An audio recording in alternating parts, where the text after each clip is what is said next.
दोस्तों, अगर आप भी म्यूचुअल फंड की एसआईपी को बैंक के थ्रू स्टार्ट करने जा रहे हैं, तो सबसे पहले आपको इस पॉडकास्ट को पूरा सुन लेना है।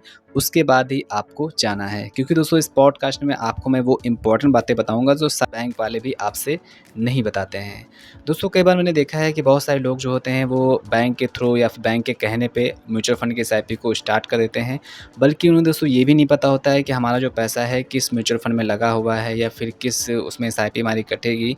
इन सब का दोस्तों कोई भी वो शायद इतनी जानकारी नहीं देते। तो दोस्तों, कहने का मतलब ये है कि आप जब बैंक के थ्रू अपनी एसआईपी को स्टार्ट करते हैं तो वहाँ पे बहुत ज़्यादा जानकारी आपको बैंक वाले नहीं देते हैं, जो कि आपको मिलनी चाहिए। तो सबसे पहले होता क्या है, मान लीजिए आपसे वो बोल देते हैं कि भाई आपकी जो एसआईपी है म्यूचुअल फंड में स्टार्ट करने वाले हैं, और वो अपने थ्रू एसआईपी को स्टार्ट करवा लेते हैं। अब ऐसे में दोस्तों होता क्या है कि जब आपका पैसा आपके अकाउंट से ऑटो डेबिट होके म्यूचुअल फंड में जाता है, तो अगर आपको उस एसआईपी को बंद करवाना हो या फिर कैंसिल करवाना हो, तो ऐसी कंडीशन में आपको बैंक ही जाना पड़ेगा। बैंक के ही थ्रू आपकी एसआईपी कैंसिल हो पाएगी। अब दोस्तों दूसरी जगह ये होता है कि मान लीजिए आपने एसआईपी योनो ऐप के थ्रू या फिर किसी भी दूसरे म्यूचुअल फंड इन्वेस्टमेंट ऐप के थ्रू आपने स्टार्ट की होगी, तो वहाँ पे ये ऑप्शन होता है, जब आपका मन करे तो आप क्लिक करके आप अपनी एसआईपी को घर बैठे ही कैंसिल कर पाते हैं। लेकिन जब आप बैंक के थ्रू करवाते हैं तो वहाँ पे आपको एसआईपी को कैंसिल करने के लिए आपको बैंक ही जाना पड़ेगा।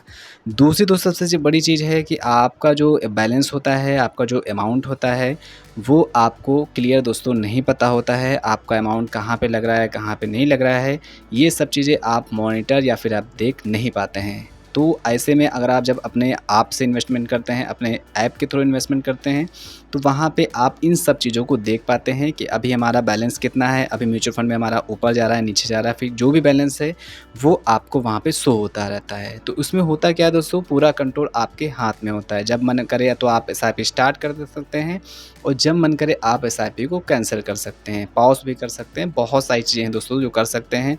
और दूसरी सबसे बड़ी चीज़ है दोस्तों कि आपका जब भी मन करे, आपका जब भी आपको ज़रूरत हो, तो आप अपने पैसे को अपने मोबाइल के ही थ्रू निकाल भी सकते हैं। लेकिन अगर बैंक के थ्रू करवा रहे हैं तो वहाँ पे ये कंडीशन आती है कि अगर आप विड्रॉल भी करवाना चाहें तो वहाँ पे आपको फॉर्म भरना पड़ेगा। उसका जो प्रोसेस है 2-3 दिन या 4-5 दिन दोस्तों, हफ्ते भर तक लग सकता है बैंक के थ्रू।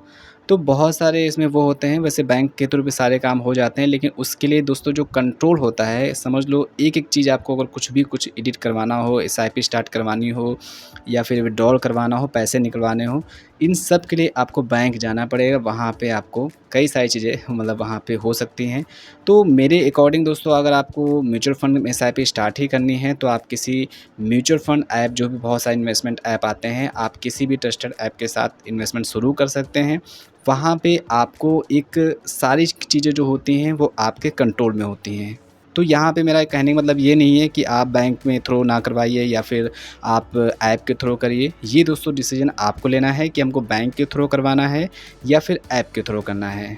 मैंने बहुत सारी वीडियो म्यूचुअल फंड के ऊपर बनाए हैं, आप मेरे चैनल पे जाके उन सारे वीडियो को देख सकते हैं। वहाँ पे मैंने स्टेप बाय स्टेप आपको बताया है। अगर आपका अकाउंट एसबीआई में है तो योनो एसबीआई के थ्रू या फिर इन्वेस्ट टैप ऐप के थ्रू मैंने बहुत सारे ऐप बनाए हैं, जहाँ पे एसआईपी को कैसे स्टार्ट करते हैं, कैसे हम लोग इन्वेस्टमेंट करते हैं, कैसे म्यूचुअल फंड को सेट करते हैं, उन सब की जानकारी ए टू जेड मैंने वहाँ पे दी है।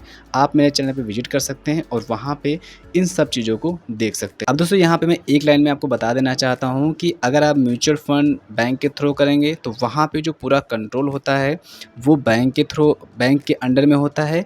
लेकिन अगर आप ऐप के थ्रू या फिर अपने किसी म्यूचुअल फंड ऐप के थ्रू वहाँ पे इन्वेस्टमेंट करते हैं अपने सेल्फ से, तो वहाँ पे जो पूरा कंट्रोल होता है वो आपके हाथ में होता है। तो ये दोस्तों आपको डिसाइड करना है कि आप क्या करना चाहिए, क्या नहीं करना चाहिए। बाकी दोस्तों ज़्यादा जानकारी के लिए आप मेरे चैनल पर विजिट कर सकते हैं, वहाँ पे आपको प्रॉपर जानकारी मिल जाएगी। तो थैंक्स फॉर वॉचिंग दोस्तों, बाय बाय।